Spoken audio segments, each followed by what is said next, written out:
want us to... Welcome back. Mm-hmm. We couldn't decide last week if we were doing welcome back or not welcome back. Well, it's not... No, I only brought up welcome back because we record episodes back to back. And then with the second or third episode, we'd always go, welcome back. And the audience must be like, what are you talking about? Well, yeah, because there was like welcome back from last week. So now it's just like welcome back. Haven't heard from you guys for a week. So for a week. Welcome back from what? I suppose welcome back from... Whatever you've been doing for the last week. Yeah. Welcome back. Do you still like us? Because honestly, I'm not sure. Yeah, do you still like us? Yeah, at this point. What episode number is this now? 7. 7. Do you still like us after 7 weeks together? Well, hopefully, but also we're changing things up a little bit. We are. There's a mix. So we told you guys that we warned you. We fucking warned you that we were going to have other people on the podcast, and now it's happening. So listen, if you're specky and you're freaking out right now, because this happens to me a lot when I listen to podcasts and they have guests on, they're like, what the fuck? Just breathe. You don't have to unfollow us. You just press stop, and then you can come back once you're centered yourself and process the information. Yeah. Actually, let's bring Chelsea on, and then I'll tell you guys this story. Everybody, my wife is our first guest. Not my wife. No, my wife. Hands off my wife. No, I got a wife. You've got a wife. Can I say hi now? You can say hi now. Yes, you can say hi now, Hello. Chelsea. Thank you. Yeah. Yay. I can hear through your guys' headphones what the sound effect is. Welcome. Thank you. Thanks so much for coming on. Absolutely. I'm excited. We're cool to call you Chelsea on the podcast, right? Absolutely. Sick. Yeah, welcome. Thank you. I'm excited. Before we get into chatting with you, I just want to tell you guys this story from yesterday. Okay. And tell me if I think I want positive feedback, but I don't know if I'll get it. Okay. So me and Stooks were going to watch the wonderful Celia Piccola, long-time listener, no-time caller, and thanks for the kind words yesterday, Celia. This will be the last time we mention it on the podcast, I promise. I don't know Celia, about you're that. always welcome on the podcast. Yeah.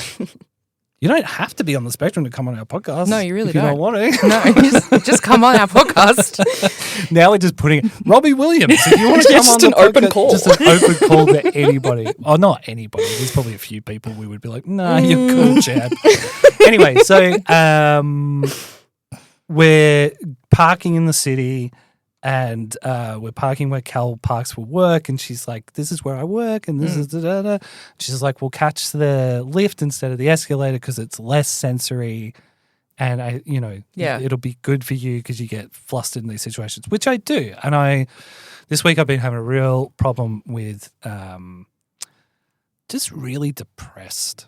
Just like really, really Me too. depressed. I've been going through it. Me too. Yeah. Like really depressed. Rough. Me too. And I got knocked back for a job that I was going for. I know people from work listening to this, but whatever. Like I was going for it was a completely different job in a completely different industry, and I didn't get it. It was a long process, and I think that just I think I was on the verge of having like a little K-hole. You know what I mean?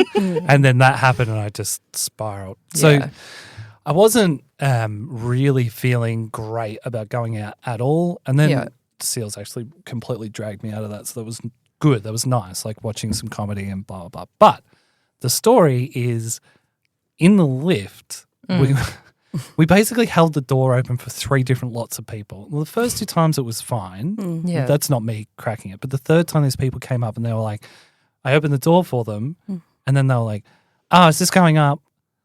We need to go down. And then I could feel that Cal immediately like went on edge that like I might react. Yeah. And all I did was lean my head on the wall and go. It's a bit and like then, that. right. Yeah. Like, I'm interested to talk to you about this because I feel like we're quite similar with our autism. Yep. And that was it. And then we rode the lift up and got out. Yeah. And then as we were walking to the theatre, I was like, I think I handled that really well. Yeah. I didn't outwardly react. Yeah, I did. Yes. Yep. And Callie was like, you had such a huge reaction to that. And I'm like, what are you fucking talking about? I went to my Zen place and she's Didn't like, say it didn't anything. look like that. Didn't look like And then, and this is probably the bad part, Mm. I was like, well, everyone in that lift should be thankful that that's all that happened. Yeah, I mean, maybe that part. Maybe just the end there doesn't paint you in No, I the know. best of lights. But it's like, You're not wrong. You could have had it could have, yeah. Yeah. You could have had a different reaction and I'm to not that. saying like, I'm not I think this is, and I don't know whether you have the same thing, Charles, but like when you say, first and foremost, you're autistic, so you don't have a filter and you're getting upset because you think your reality is over here and then someone who's not on the spectrum or is ADHD or whatever is like, no, that's not what happened at all, like for normal people. That happens to me all the time. Yeah, and then All you're the time. completely dysregulated because you're like, well, hang on, I thought I did the right thing here. And why did I read the situation one way, but you're telling me that's not even what happened? Yeah. Yeah, And that then happens you to get me. frustrated and then you say something stupid like, well, it could have been a lot fucking worse. And Yeah. then everyone's like, you're a psycho. Yep. You can't win. I mean, I've never called you a psycho. You have. I haven't. You have. Here's the thing. I have a real strong sense of, Justice. yeah. And so when things like that happen or when I get cut off when I'm driving or it really sets me off, not sets me off, You but have it a throws big me. reaction. Yeah, it throws me when someone does the wrong thing, yeah. like outwardly. Because to me, why would you do that? Why? Yeah. I don't understand the way that some people are. But I will say sometimes you think that you've had like MTs are dum-dums and they're not thinking at all. That doesn't surprise me that much. Oh my God, we can do some. But we are thinking about everything. And this isn't just autistic people. This is people on the spectrum or people who have grown up in abusive environments or whatever. You're thinking about everything 5 steps further ahead Absolutely. than everybody else. Oh, these people are walking up to the lift. I'm going to do the right thing. I'm going to put my arm in here to make sure the door's open because they got kids with them, blah, blah, blah. And it's probably a genuine mistake. You know, they've got kids. They're trying to get somewhere. They're not paying attention, whatever. And yes, the reasonable thing to do would just to be like, that's okay. Yeah. But I can't. It's physical. Yeah. Like I can't. And I think that's probably where people get frustrated, right? It's like, well, you can see 100 million things in this instance, but then when something dysregulates you, you can't see anything. Absolutely. You can only see one thing. But I didn't go crazy. Well, that's the thing, right? Because that's like So why don't I get a reward? Some from credit for Kelly? that. Yeah. I should have got a chocolate bar or a Coke or something. Yeah. Stop got you an ice cream on the way home. okay. Yes, well, thank you. At least a soft serve. Yeah. just to put this into like some kind of perspective, did you buy Kelly a soft serve the last time she remembered to take her meds and then get everything done during the day that she needed to, that she might not have been able to? I bought her a Moro bar yesterday because she likes them more than Mars bars, just to say I love you. To be Okay, seen. that's nice, but it wasn't a reward for having done something. No. No. See? You're not rewarding Kelly. True. I don't have a smart ass comeback. No, you don't. Yeah. I'm just saying, if you want a reward, the rewards have got to work both ways. That's true. Yeah. That's true. You got to like set up like a family reward system. We have like Ooh. but we have like a way that we, An FRS. Basically, yeah, it's if you do this, then you can have this. I've started doing that I've got a task app that Yeah. assigns points to tasks and stuff. And It then once I get a helps. certain amount of, It helps a lot, right? Oh my Ours God. is more like if you call and book that scan, you can have a double quarter pounder for dinner. that's what I've started. My rewards are go to a movie. Yeah. This is all I've got so far. Yep. Go to a movie, buy a Blu-ray, Yeah. fish and chips, just Yep. says fish and chips, and buy desserts at home. Okay, what app Because that's is something this? that that's a good question. Because I've switched back to my iPhone. Again, you've switched phones. Yeah. It's called Plan It. Is that just PLAINT? Yeah. No, Lanit. Is that what you said? Yeah, that's what I said. Yeah. We had a version of an app like that we used for a while called Finch. Yeah, the self-care app. I tried to get everybody on that. Yeah, but the problem was I didn't actually do any of the tasks. I just said I did so that I could dress up my little penguin. There was no like, nothing bad happened if I didn't do the tasks. So I just pretended I did and then dressed up my little penguin. Yeah. I mean, who's good enough? There was no accountability. This one holds me accountable. Did you feel bad about that though? Because I would, that feels like something I would do, but then I'd spiral about it. No, but you also changed all of your things to be like things that you'd done if you squinted. Yeah, like the real low maintenance. Yeah, you changed yours to be like very low maintenance. But I still barely did the things. Yeah, it's like I did them if I squinted. But no, I didn't feel bad about it at all. Yeah. Lying about it, not at all. Because look how cute my little penguin is. That was my reward. I wish I had that amount of like, what's the opposite of restraint? I'm not trying to be. No, yeah. I'm so uptight and anal. Like I set so many rules for myself. Like Cal was talking to me about this morning, where she was like, we were talking about anxiety actually and medication, and she was like, please, for the fucking love of God, go and talk to a doctor about anti-anxiety medication because you're not enjoying life. You're not like it's not. She's like, it's really hard for me to watch. You know, I'm your wife. I love you, and you are not. You're just. She's like, you're white knuckling through every day. Yeah, you know. So we were talking through that, but then I've got all these rules in my head about what I do and what I can't do, and I'm worried about taking medication because, you know, I'm sober from a whole bunch of stuff, and so I worry about that and blah, blah. And then there's also like, anyway. So I get really... You follow the rules. Yeah. So even if I've set rules for myself, like we talked about this on one of the podcasts where I was like, I can't watch wrestling anymore because I've decided that I have to score the wrestling in a spreadsheet. Yeah. Yep. And so, but now my favoriteest thing in the world feels like homework because you turned it accidentally into homework. We should talk about your, I hate using words like journey and stuff. Oh my God. My journey. But like, what's the overview of your autism diagnosis and I think, if you feel comfortable talking Yeah, no, about absolutely. I think you have to start at 3 days old because 3 days old is an important milestone in your development. Why? Well, because that was the brain bleed. Yeah. Here's the thing. I am it's kind of complicated because, the autism, but I've also got CPTSD from trigger warning, domestic and family violence when I was growing up pretty horrifically. Right. I also had a brain bleed when I was a baby, so I have a whole part of my brain that doesn't work. There's a lot more than the autism going on at one time. I find it really hard to separate from what is a trauma reaction and what is an autistic reaction. And then I also think that there's a level of it that because the part of your brain is the part that affects like interpersonal relationships. That's the left side, right? The left lobe, yeah. Front lobe. Left frontal lobe is like not there. It's crazy on scans. Freaked our doctors out. Yeah. But it's like what came first, the chicken or the egg? Yeah. Were you born autistic or did your brain, because it adjusted, help create that? That's also...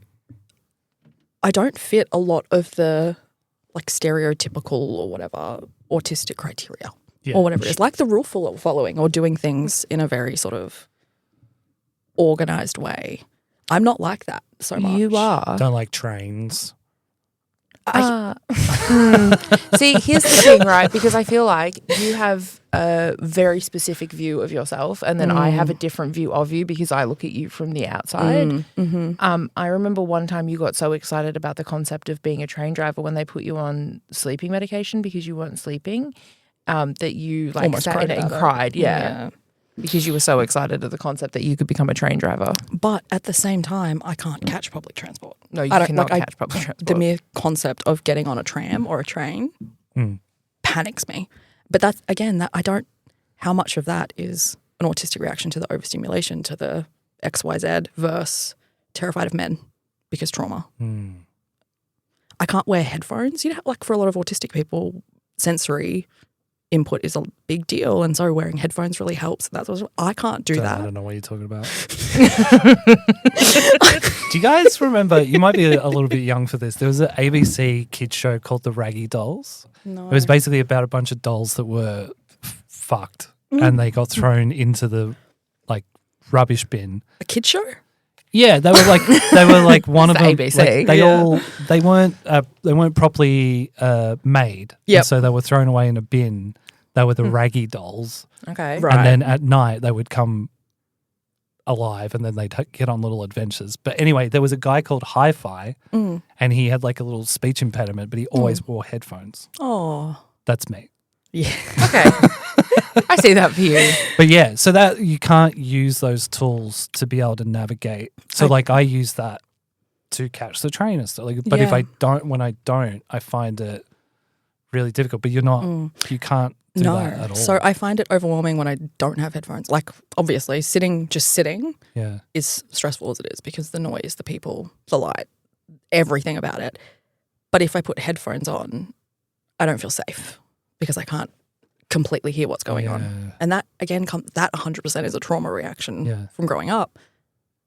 And so then I've learned to just deal with the sensory overload, which then the people who are with me suffer, generally speaking, because I get so wound you get very wound up. And so it makes things like we'll go to the shops and it's like we'll probably get like half an hour. Like last night we went out. We went to 2 different shops. One we'll talk about, one we won't. But at the second place of shopping, you at that point, I was done. You were done. That was my And day. by the time we got in the lift on the way back, you were like in full shutdown. And then we got non-verbal, home. just We got home, and then to me, the only way that I can describe it to like an outsider is like you're angry, but it's not anger. It's like frustration, Tense. overwhelm, and not knowing where to like put your body or like how to make things go. Just like give everything like a step away from you. Like the dog stepped on you and you like lost your shit. and that's it, yeah. Yeah, I don't know, it's weird. But all those sort of cliche coping mechanisms that a lot of autistic people find beneficial don't work for me at all. Unless it's like sensory toys. Oh my God. Those little neatos. Yeah. Oh my God. Anything that like clicks. Anything Remember that when I clicks. got you a fidget spinner? Yeah. Oh. Just sit there But just for hours. those day-to-day stuff. Like it's so, I can't just chuck on headphones and get on a tram. Yeah. Which I know is not that simple for you either, but I don't even have that tool. Yeah. Because as soon as I put them on, even sitting with these on now is making me anxious. Yeah. Because I can tell that I can't hear if anything is happening outside or if whatever. Silence freaks me out. I don't know how. Like it doesn't help me, the sensory silence of it. Oh, no. Well, yeah, I can't. It's not silence. No, yeah. at Oh, you're all. listening to something, aren't you, through your headphones? Yeah, Always. right. And that I can't do either. It freaks me Always. out. Yeah. You're good at night. You put on your rain sounds when you go to sleepy bites. Yeah, that's because you're like there and we're at home and the front door is locked. Yeah, you're a and, safe person. Yeah. Yeah. But I still have a lot of issues with sleep and a lot of stuff that's the thing. The autism and the PTSD very much feed each other. Mm. You know, the autism feeds the PTSD part of just stay home where it's safe and everything's all good. But then the PTSD feeds the autism in the way of just can't cope. And you have, I feel, bigger reactions. Yeah. Yeah, that's true. A lot of the time when we're out and I'll see something that I think is someone behaving a questionable way or a parent yelling at their kid or grabbing their kid. I remember one time we were at a football game, we were coming home and we saw a dad smack his kid and that was me done. At Southern Cross Station. In front of like thousands of people and not one person reacted. Yeah. And I remember, and that immediately sent me into a sense of no one cares. And see, no one has a sense of what's right and what's wrong. And this little kid has just been hit in front of all these people. Yeah. And that sent me into like a downward. But again, I don't want to talk about, I'm not trying to just talk about PTSD and I'm worried that I am. No, Because no. the two. I was going to, at the risk of displaying another completely autistic trait of talking about myself Please. to speak to other human beings. Please. Before I got my diagnosis, I was heavily looking into CPTSD. Mm-hmm. This all kind of started for me with the getting sober, well, initially I stopped taking drugs, and then there was like 6 or 7 years of that, and I kept drinking. Then I got rid of the booze, I got rid of cigarettes, and I was still. Except when you're in Japan. Yeah, what happens in Japan stays in Japan. I don't drink; I just smoke cigarettes. Yeah. Oishi.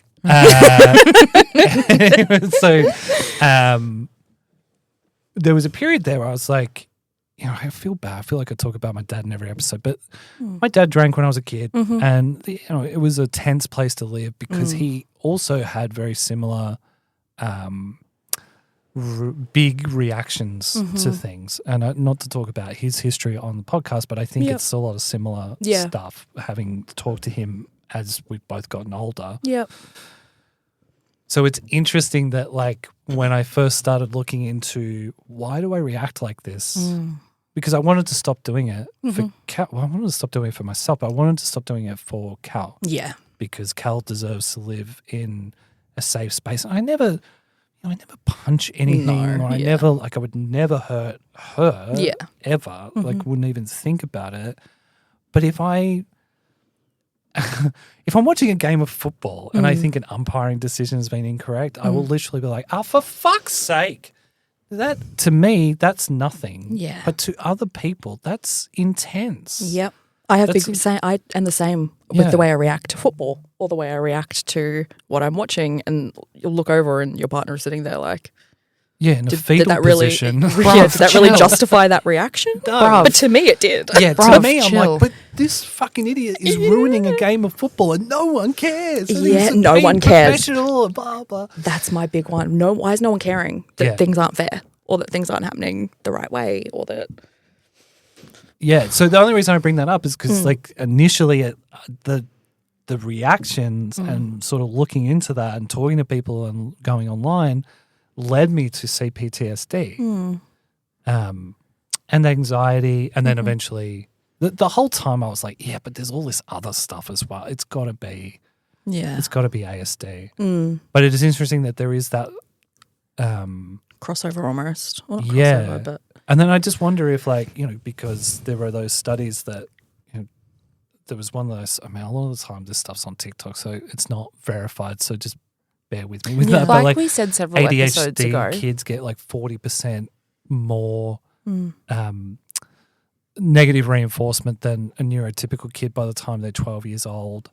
So I wonder if there's that as well, that you are getting that negative reinforcement because you are on the spectrum, and so therefore your parents don't know how to handle you or your behaviours. And so you end up with CPTSD, or you're more likely to end up with CPTSD as well. Not to dismiss the other things that happen in your life, but I just wonder if there's that maybe. What's wrong? Yeah, what? I need to pause the podcast for a second. Sorry about that, everyone. Disconnect now if you don't want to hear about the fact that I also have IBS. Add it to my list of things that are wrong with me. Is that a spectrum thing? I don't know. I've never really heard of that, but I think that's I think it's a gastric sleeve thing. Yeah. Yeah. Anxiety poops are a thing. Anxiety poops are definitely a thing. I don't know if it's a spectrum. Anxiety Poops is my favourite 70s New York punk band. I want to go back. The New York Dolls and the Anxiety Poops. I want to go back like 20 minutes in conversation for something that I know we're going to make its own episode on, but to talk about Kelly speaking to you about medication, because I know you have obviously a list of reasons why medication might not be for you. And I'm not going to say I definitely think you should do medication, but I do think it's worthwhile considering. I think Chelsea has been on you've been on your meds for how long now? Like since I was, about like 10 years? Yeah, about 10, 11 years. After you moved to Melbourne. Changed my life. Like, it does help. Oh my God. It changed my life. Anti-anxiety meds specifically. Of course. I used to sleep for 16 hours a day. I'd go to bed at 2, 3 a.m. I'd wake up at 2, 3 p.m. if I was lucky, if not 4, 5 p.m. I started taking meds regularly. Prestique is what I take. Desvenlafaxine for those who like the government name. And my God. Look at you. Yeah, you know what you're talking about. It's because I'm on the other version. Right. It completely changed my life. It's not a fix. Like, it doesn't. No, it definitely didn't fix anything, but it helped me be able to recognize that my fear, the anxiety, or whatever. Sorry, I'm trying to think about how to say it properly. The anxiety that I was feeling about whatever it is wasn't real. Yeah. Necessarily. I'm doing air quotations, not real. Like, I don't know. It's helped. It helped you find a baseline. That's it. I think that's it. It takes you to a base where then you are aware. And you can set yourself up With for success with realistic expectations and tools in place, because you still need all of those things. Like, I mean, it's definitely not a cure-all by any. No. But definitely not. It definitely made an impact. A huge and impact I've for you. stayed on it and I've gone up in dose and I've stayed where I am. And you came off it for a little while. Accidentally, yeah. When things were bad, I just sort of stopped taking it and sort of lent into the feeling. But when I'm taking it, which I am very regularly, it doesn't change who I am or the way I react to things.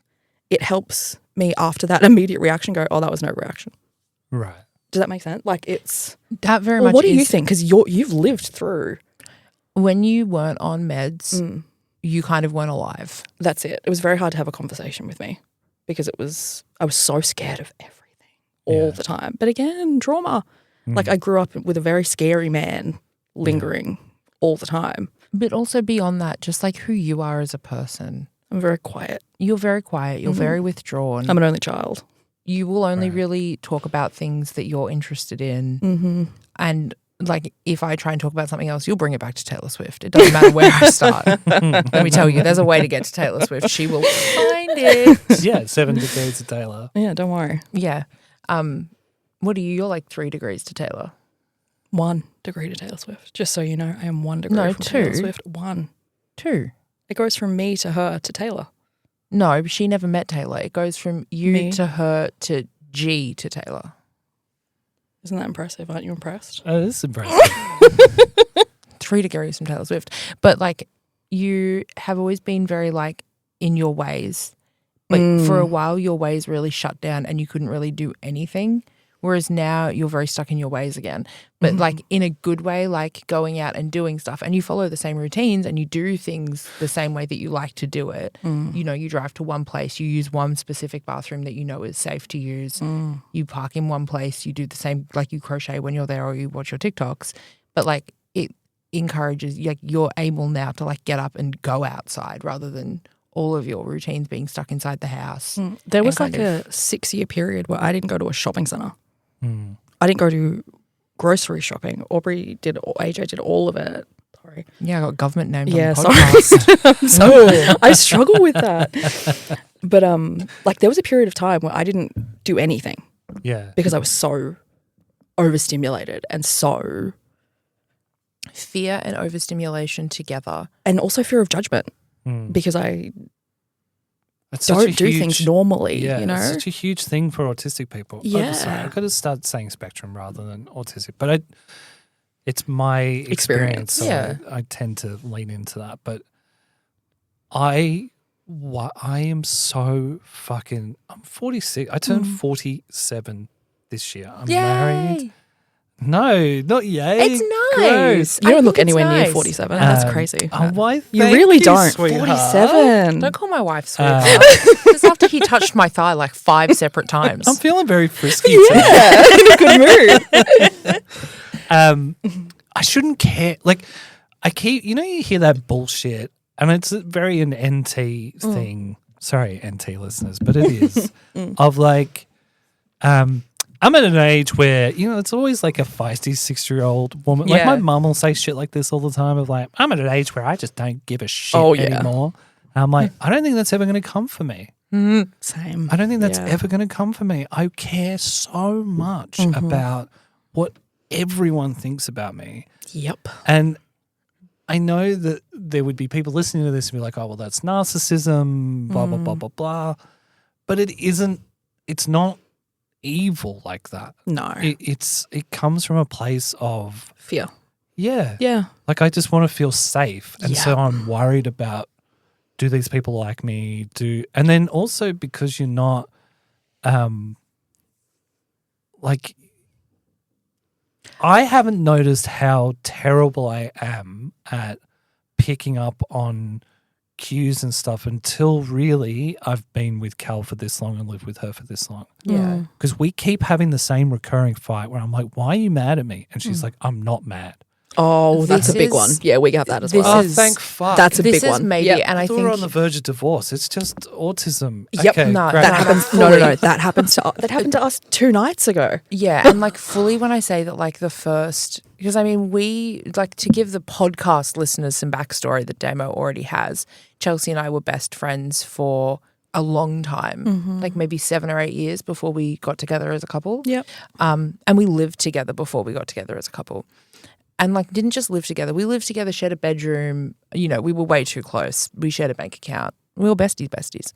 My family would introduce AJ as my partner when we were not dating. We were not dating. And like we were actively not dating. Yeah. And like you were actively seeing other Other- I'm we were only going dating to say other that I'm people. not because Yeah. I was on my 3-year celibacy kick, as you'll remember from when I first moved to Queensland.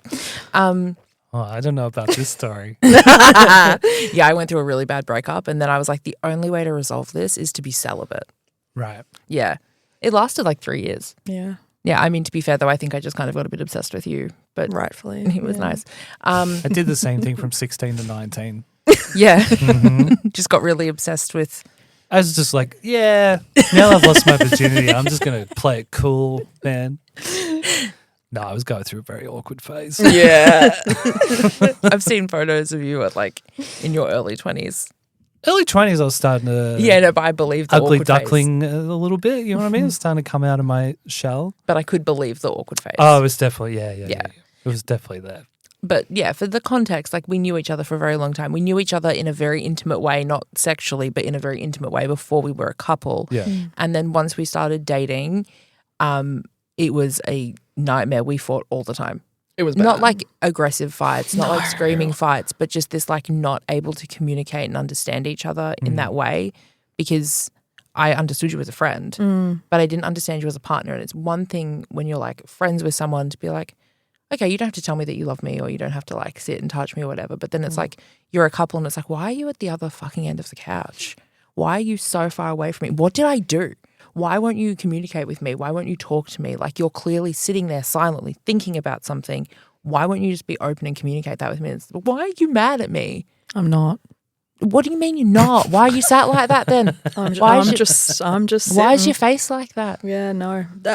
It happens to us a lot where Yeah. AJ will say, what's going on? Why are you in a mood? Why are you... Like you've been sat there silently focused in on one thing and it's like, what were you thinking about? And then later she'll be like, so did you see what Taylor Swift looked like at the Red Heart Music Awards last night? The I Heart Music. So sorry. Red Heart's the yarn we use. Yeah, completely wrong. But like But that miscommunication sort of thing of if I'm sitting quietly and I might have a serious look on my face that I'm mad Yeah. or that I'm in a mood or that you've done Yeah. something, when in reality I'm just in my zone. I'm just sitting here thinking about Taylor Swift, thinking about my football club. but you like play your iPhone game. My brain, like, and this is probably, I'm not going to say it's the same for Kelly, but I imagine if we talked about it, it'd be like similar. That like my brain doesn't stop. I don't stop having thoughts, right? Like I am constantly thinking about like 10 different things that I'm thinking about. Like we're sitting here now, I said Red Heart yarn. So now I'm thinking about my yarn project and am I going to cast on that scarf later? And I'm also in the moment of recording a podcast, but my brain is doing like 10 other things at the same time. Yeah. I'm high key multitasking. And so for me, when I'm like, what you thinking about? It's like nothing. And it's like, but you're sat there like this. How are you thinking about nothing? What button's the crickets? I was going to say, for someone listening, No, it's the That's the record re- scratch. No, that's the applause. No, stop pressing buttons. Oh, God. Can I tell you, yesterday I had a serious moment of overstimulation where for about 4 hours I was like, I'm going to have to kill myself. I cannot process this overstimulation. And that just then was like, oh, that's what all of yesterday felt like. So sorry. No, it's fine. This is what, like, how are you going to tell me that you've been sat there silently and your brain's like this? Like, there's no way. And so at the start of our relationship especially, I found that very hard to believe. and we would butt heads a lot Yeah. Yeah. because of the assumption. And the assumption that I'm angry would make me angry because my mum has done that my whole life. My mum refuses to accept, or maybe I shouldn't say this on podcast, never mind. Your mum doesn't love the concept. Like, she doesn't love that you're autistic. Yeah, she refuses to. But she sees it as, what did I do wrong? Oh. You know, that kind of. But she also has a lot of guilt with the trauma because she, you know, stepdad, she bought him. Anyway. Yeah. You don't want to just That's for my other podcast. Your other podcast? Where I just trauma It's hard dump. to talk about that. So I find myself talking about my mum and dad all the time, and things are good with both of them now, and they're in their 70s. They're grandparents. You know what I mean? Like, it's their. And I keep like back to the futuring them with like, hey, we're gonna go back to we're gonna go back to 1985. Like, you know, it was a different time. This argument thing that you guys are talking about, though, the roles are reversed with me and Cal. So Cal is the ADHD person. Yeah. But she's cool. She's just sitting on the chair, blah, blah, blah, blah, blah. And I will come in and I'll info dump on her. Either like, you know what I learned today? I learned today that New Japan Pro Wrestling actually came out of blah, blah, blah, blah, blah, blah, blah, blah. And she's already like, oh. But usually it's about work, right? Yeah. Usually, and we'll do that to each other, and we have to because we're trauma bonded through our own jobs because we work from home a lot of the time. But if I think that she's like, it will usually happen because I think that she's talked over the top of me, which sometimes I think she does actually do. But I think a lot of the time I overreact to it, and I'll be like, I haven't finished. Yeah, I understand. And then my tone will change of like, if I could just fucking finish what I was about to say, and then it's on. And it's on like Donkey Kong, where she'll be like, well, I was still talking. Like, because we're both, and I think I know intellectually that we talk like how I'm talking right now, where I'll talk and then keep going. Yeah.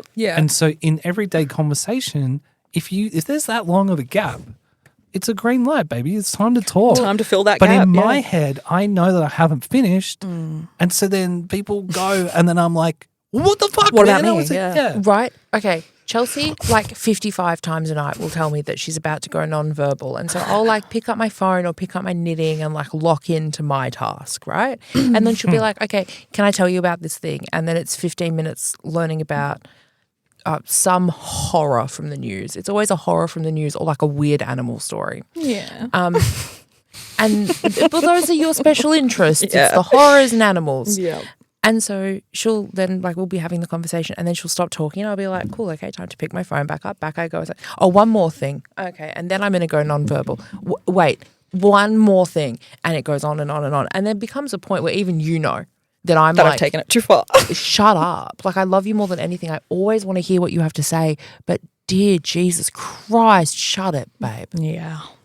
I think this is good because even hearing you guys talk about your communication with each other is actually making me feel better about me and Cal's to the point where when I get home this afternoon, I'm like, hey, you know, I keep forgetting to talk to you about this thing where autistic people tend to drop off in the middle of sentences. So it is actually my fault and I'm sorry about that. And then I overreact to it because I feel like there's a whole bunch of stuff from when I was a kid where I was like, no one's listening to me. No one cares what I've got to say. So and you're the most important person in the world to me.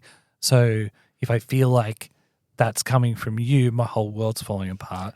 But then also I'm a bloke. So I can't tell you that because I can't show you. It's like I can't be weak around you. Like, we don't have that.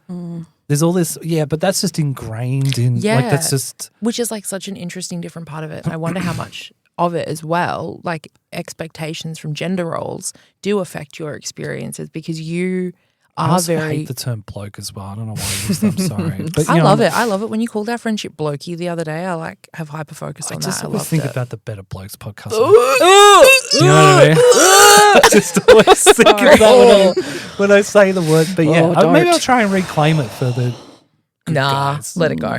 Yeah. Nah, because I see all those blokes' advice stickers on trucks and stuff. There's a guy who lives across the road from us. Oh, God. They're giant as well. They're like the size of the whole windscreen. Right. I will say on the topic of What were we just talking about? Gender. My brain. I was going to highlight the differences because we do have very open communication and we all talk a lot about emotions. But I will sometimes be talking, but then this is because I am info dumping and I'm aware that I am talking so much that you cannot keep up with this useless information that I'm feeding to you. And so you won't respond, or I'll catch you looking at your phone for a second too long. Or there's like a pause between when I finish speaking and you react to what I've said, where I can tell you weren't listening to me. Mm-hmm. And instead of reacting to that, I will go not verbal. And I will sit there and wait for you to recognize that I was speaking to you. Yeah. And then if you don't, that's when I'll say, you realize I wasn't done. Like I was talking to you, right? And I will call out, but otherwise we'll just sort of go, all right, she doesn't want to hear me speak. That's fine. It's not that I don't want to hear you speak. No, I know that. I know that.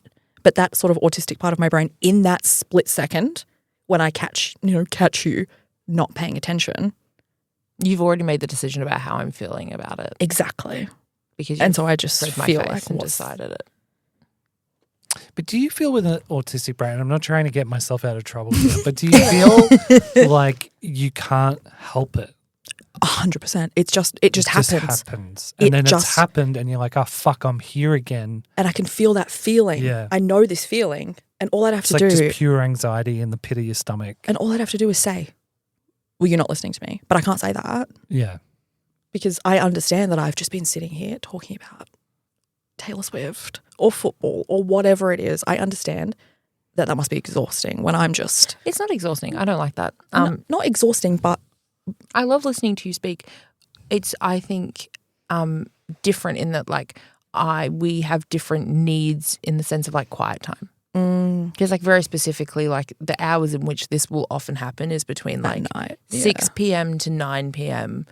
When, like, if I've come home from work, I'm like, I'm done. I cannot process anything else. Any more information. And I care about what you have to say. I want to be able to sit and I'm not saying that so that you can hear it. I want to sit and listen to you and I want to take that in. But also, like, I've done a fucking full day with 8 hours of the noise of our office. Yeah, it's a lot. It's a lot to then be like, I would love to hear what you have to say, because I would love to hear what you have to say. If you could tell me any other time aside from now, because I need to also have shut down quiet time. Or if I could tell you in a normal way without giving you like every little detail. I like that. That's about great. Something.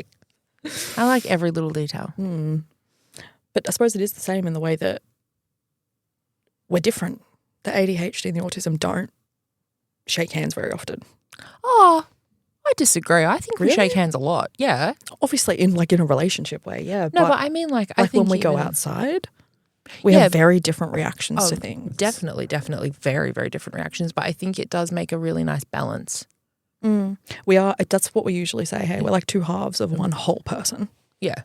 We're really good at, like, if we come together, we're one very good person, but like left alone, we're only half a good person. Yeah. I was going to ask you guys, like, so when you get to that point where it feels like you're completely headbutting conversationally, what happens then? Do you like separate and then come back? Or does someone nip it in the bud immediately? That depends, because if we were looking at like 8 years ago, we just fight about it. I throw car keys at Chelsea and tell her to leave.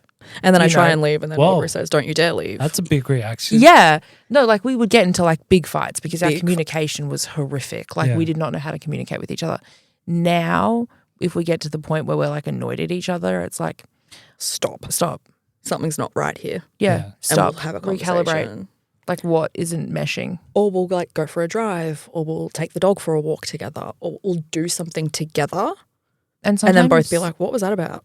Like, what happened there? And sort of explain each other's side of it. It really helps to get out of the house together. Yeah. To not just sit in that feeling. And to like put yourself in an environment where it's like we're out of our comfort environment, because it's too easy to be grumpy with each other if we're like in our safe environment, because then it's like, well, the rest of the world is safe, so we can be grumpy with each other. It's like, well, no. Now the fear of the world is there. We have to work together. Yeah. It's not easy. It's definitely not an easy. I think our other big thing it is, but it's not. Our other big thing that I really like is it's us against the world, not us against each other. Or us against the problem, whatever the problem is. We have to work together. Because we used that's a good way to, of looking at it. when things would kick off in life, like if bills or whatever, the car broke down or something happened, we'd fight with each other about it. And we'd blame each other and we'd find ways to, like, we would just fight about the stupidest shit for no reason. Yeah. Whereas now it's, you're in a mood, let's talk about why. Yeah, and it's like, okay, the thing happened, that really sucks. How do we get to the other side of the thing? Because we can get through the other side of the thing together. As boring as it is, communication is the answer. And it's as simple, like I know it sounds too simple and too easy. But it's also like, it's a lot of work. I think. Yeah, that's it. Because we talk all the time. And you have to be willing to have those, not uncomfortable, but uncomfortable. I suppose another thing that really works for us is, oh no, I suppose that's more about chores and stuff. Sorry, my brain is What? wondering No, that's all right. What's the... about another way that I really am helped with structure with AJ as well is, if you don't do it, I will. Oh, yeah. Just straight up threats. But this is just in regards to like... It's not, because you want to be in control of the situation, right? Yeah. So it's like, you want to be in control of the situation. I want you to be in control of the situation. That's what you need. But also like, we need to get things done. Like there's like a timeline for things needing to get done, like booking your MRI for your knee. Which I haven't done for 6 months. So Chelsea has very bad arthritis in her knee and desperately needs to get a fresh scan and hasn't booked it for 6 months. So if she doesn't book it on Monday, then on Tuesday, I'm booking it. Then she can't decide the time of the appointment. So like all of that control that will help you shape it so that you can have a good experience will go away because it needs to happen. And that's what works for me. That works for you. You Yeah, I'm know? not going to say that that would work for everybody, because I think people are going to listen to this podcast and be like, oh, she's evil. AJ is not a nice person. It's like, no, this really works for us. And I think that's one of the things with autism is it's not the same across the board. Yeah. Like a lot of it is, across the board the same, but It's very we're still spectrum-y. people, individual people, and individual people Need different things. need different, or have different people in their lives and all that sort of stuff. And I don't find, honestly, I find CPTSD far more intrusive in my life than I do my autism. My autism, I think I could live, well, obviously I can live with no problem. But I think that I think that if I could just take out the trauma. if you could take out the trauma, I think you would be the funniest person alive. Genuinely, because I think in our private space where you feel entirely safe and we'll let your guard down and you're just... And we'll make jokes and stuff about it. And yeah. you're just like your regular autistic. Like you should see when we're watching the football game, the way like football games, the way that she stims and gets overexcited and yells and is just like, I genuinely am like, I want to put you in like a little ball and carry you around in my pocket all the time because it's the cutest hands shit ever. go. I love it.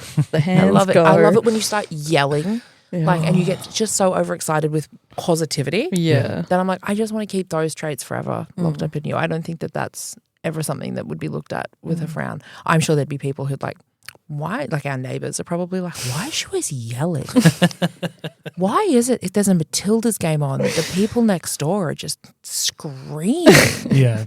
It's like, well, no, it's not actually what usually happens in households with sport. This is the new positive version where it is just joy. And that's the other thing. A lot of my trauma came from, it came from a man, and he was a big sports guy. And so watching sports was not an option for me once I'd gotten out and saved myself and all that, because the trauma of any time I even watched a football game would bring back horrific memories and all that sort of stuff. Yeah, of course. And so even Reclaim it, yeah. And I think that's why I get so excited about, but also why I apologize. Yeah. When in my safety of my own home with my partner, I'll yell in excitement when something happens and then I'll say sorry when I sit down. Why? Like it's not, and I don't know. But again, that's trauma. And so the two, You've come onto our Spectrum podcast to like flog your trauma. To just talk about domestic violence. No. I think it's, we can talk about anything. It doesn't have to just be about the spectrum. And I think it's an interesting thing for people who are listening to this and have a diagnosis or don't have a diagnosis and have a similar experience to look into that because you can get therapy for that, and you can, there might be stuff that we're talking about now where people are like, or they didn't even think about the fact that they might have CPTSD. I didn't. Yeah. right? Because ultimately, and I got told this on numerous occasions because I would talk about, even with friends, and I don't want to pinpoint anyone in particular, but like you would talk about stuff that happened in your childhood, and you would kind of, after a while, someone would end up saying like, "Oh, just get over it," or you can tell that someone isn't. Yeah, or just completely dismissive of it, or we all fucking have. Yeah. Yeah, the same thing people will say to people on the spectrum. Like, well, we're all on the spectrum, aren't we? Yeah. You know what I mean? Just completely dismissive of people's actual experiences. And there's people that I have met who I'll have the opposite, where they'll tell me about their upbringing and I'll think, fucking hell, that doesn't sound great. You should probably be in therapy. Yeah. You know what I mean? Yeah. And they don't think twice about it. Or they have a relationship with parents that are still happening like that. Yeah. You know what I mean? And Yeah. you don't, and they don't even, especially with guys, with guys and their dads, there's so much toxicity. You know what I mean? Like, and I'm someone, and my dad is not one of those guys. He's not one of those blokey blokes. And we have had so much difficulty in getting a relationship to a point where I think we're cool now, you know? But I see it with other guys where it's like, it breaks my heart because like, you know, the guy might be in his 40s and you can still see the 5-year-old boy in them around their dad, you know? Yeah. And it's like, oh God, if you just had one conversation with a psychologist for 30 minutes, it would change. Yeah. I do think that this brings back a point that I wanted to highlight before and kind of did, is the difference in experiences because of gender roles. And I think as well how that affects like diagnosis. Like you very much will be like, oh, it's my CPTSD and not the autistic traits. And it discredits the parts of your childhood that you were hella autistic before you were before you experienced trauma. Yeah. Because you were hella autistic at 3-4 years old from everything that your mum has told me and from, you know, what you were getting up to with Granny on the weekends. Yeah. Whereas like you never would have been diagnosed as autistic as a child, as like a little girl in the 90s. Well, the way my mum always described me is I was just an introvert. I was just a shy, introverted girl. Yeah. Yeah. And that was like used to line up all my toys instead of playing with them. Yeah, normal. Whereas I mean for you, Dame, a different experience, but it would like be more acceptable for you as like a little boy to be diagnosed as autistic. I know you weren't until you were an adult, but it would have been seen as more acceptable. I think that there is this difference in experience because of the difference in gender, because you see it a lot in men not being able to be vulnerable and not being able to talk in that way, whereas you don't have that. You can be very vulnerable and will talk very openly. Crave it too. Yeah. I crave the connection, crave the deep conversations, crave talking about trauma and talking about what I've experienced.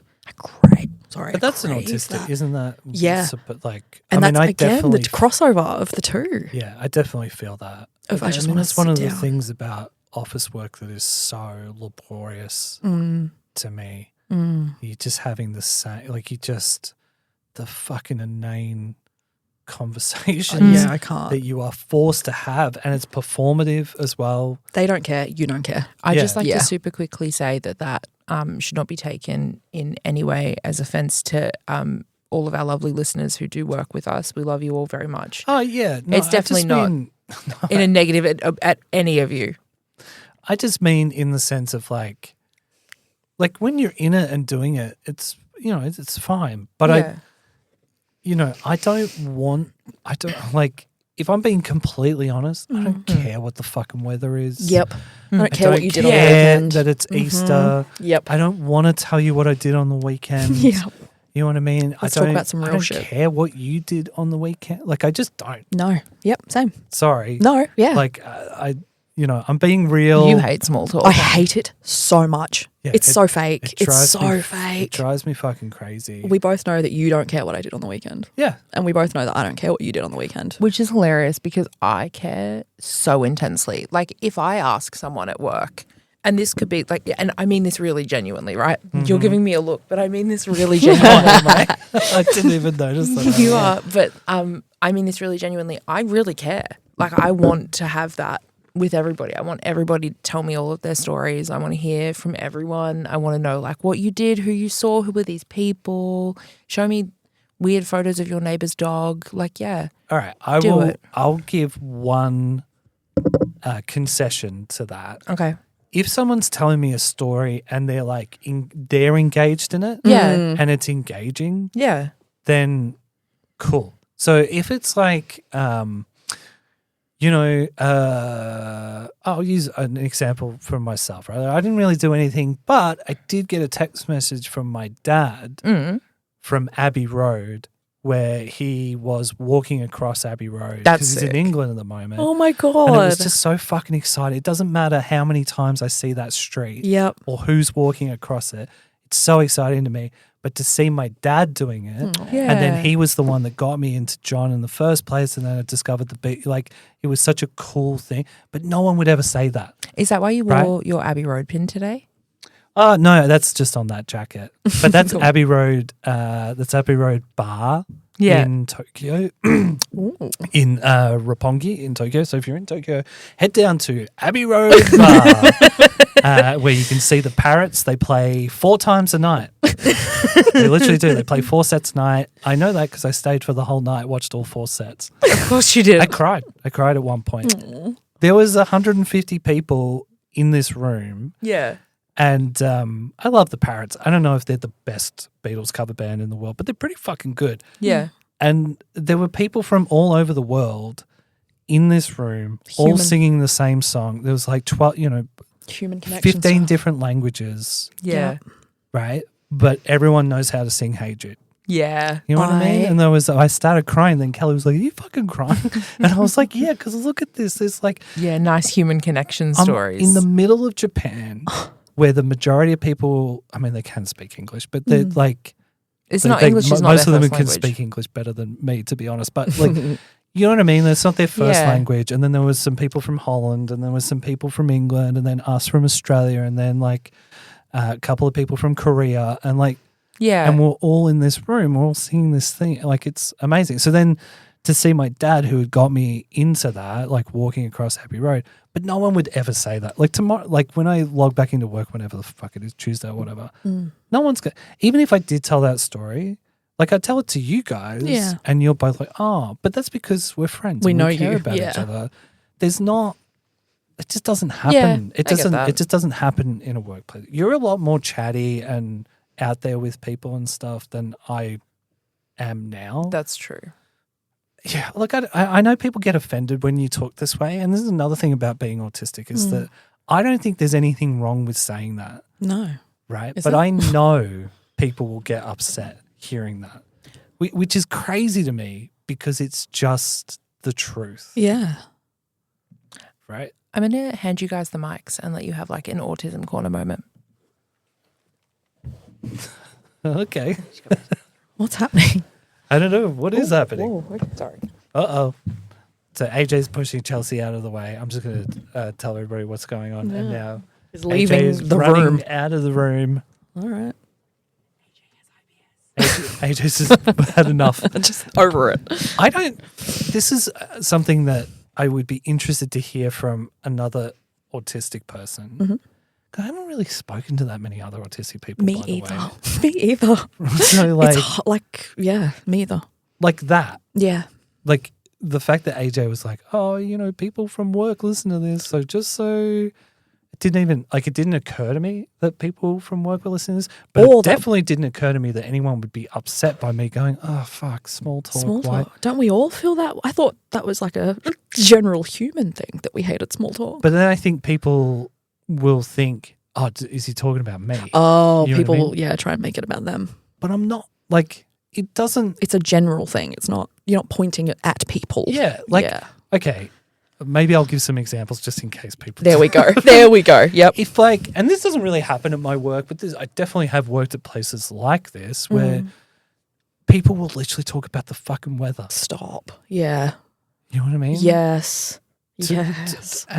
For we both know. For what? We're both standing outside. I'd rather talk about work. Like, I'd rather talk about work. Yeah. If you've got, like, you know, if you were like, oh, you know, Robbie Williams on sale today, it's going to be super busy. But I'd rather have that conversation than. Have you just given away where you work? Almost. Almost. I work for Robbie Williams. For Robbie Williams. I got rid of my LinkedIn profile so no one can find yep. It was the most freeing thing. I did like 3 weeks ago. I'm getting rid of this. Yeah. I don't want it. No. It's gross. I don't care. The world's on fire. You know what I mean? Are any of us going to be working any jobs in a couple of weeks' time? Like, whatever. It doesn't seem like it, does it? God. But what is it like? Because it makes me mad. So small talk makes me mad. And then the idea that people are going to get upset about small talk, that also makes me mad. Yeah, especially like, I'm not going to say names, but there are people at your workplace who will come out because everyone knows me at your office. Let's be real. I am always there nice and early and people recognize me. I've been introduced to a lot of people. I'll be sitting in the car and there's 2 people in particular who will come and make small talk and it's awkward. And I know that it's not just awkward for me. I know it's not just awkward for me because I can read, surely, I mean, I could, again, this could be an autistic thing and I could be wrong, but when the conversation literally goes, hey, how are you? I'm good, how are you? Good. How's work been? Oh, you know, the same. How have you been? Yeah, the same. And I'm sitting there and it gives me this feeling in my chest of rage. If you're wasting my time, I'm wasting your time here. We don't need to do this. What's the point? What are we doing here? And then it's, all right, well, nice to see you. Nice to see you too. And off they go. Yeah. And it's just made me uncomfortable. You know what drives me crazy about that as well, right, is that we are as the autistic people, we're the ones who supposedly don't pick up on what's happening and blah, blah. Yep. You can't tell that I don't want to talk to you? Yeah. How? I feel like I'm not looking at you. I'm trying to avoid you at the best I can. And that's when that's when genuine problems start happening for people on the spectrum because you get labelled as difficult or rude or blah blah. And I suppose like there are times where you are rude because I suppose to try and explain it rather than just being accusatory with NT people, it builds up, right? Yeah. Is that how it happens for you? Like it because you're pattern recognizing stuff. So, like, it might have happened 18 times. Yeah. And you're like, fucking hell, this is the 21st time in a row this person's come over and said the same conversation. But for other people, they're not noticing that, right? Yeah. I think other people, is that AJ outside the door or am I imagining it? I couldn't tell if it was actually you or just like a reflection. Oh, no. See, you've interrupted the flow. We're now talking about how we're the good guys because we're autistic and everybody else are the bad guys. But I was just saying, like, it's interesting how we're the ones who are meant to be the ones that don't recognize what's going on in a social situation. But you will have neurotypicals who come up and have the same small talk with you every day. Who seemingly can't tell that you don't want to be having this conversation. Yeah, and they don't notice that you're like looking at them like, if you say one more word, I'm going to murder you. And it's not personal. It's not personal at all. It's general. What I'm saying applies to every person who tries to make small talk with me. I'm not having to go at the people specifically who do come and make small talk at work. Yeah, it could be Paul McCartney exactly. to me. It's like, hey, what's going on? Gee, the traffic in here was terrible. What's going on? Shut the fuck up. We literally sat downstairs and had a coffee where I was poisoned and talked about the traffic coming in here. No, well, the traffic was insane today. Crazy. Yeah, it was really bad today. It took 30 minutes to get from one end of North Melbourne to the other. Yeah, it was really bad. And that was a lead in to me to complain about why people do the stuff that they do. Well, There's no rhyme or reason. Why are you all here today? It's cold. You know what I mean? Yeah. Get out of my way. Get the fuck out of my way. I'm trying to make a podcast, people. Yep, move. I'm trying to make a podcast, people. What do we do? Because we're at an hour. Oh, we're at an hour. Wow. Oh, my God. So we should probably wrap it up. For your next do we one. want to do another episode with Chelsea or do we want to do another episode on our own? I do it by yourself, I think. Okay, you don't want to come back for a second episode? Oh, like come back another day. Hell yeah. No, I meant like come back now. another day. Yeah. You don't want to come back now? No, I need a break now. Okay. There's been too much talking. A little bit overstimulated. Need to be. No, that's completely fair. Yeah, just a little bit much for me now. Well, thank you so much for coming on. Thank you for having me. And I'm being sorry I'm so all over the open place. with us. And that's amazing. Damo and I have a question for you. Okay. Do you still like us?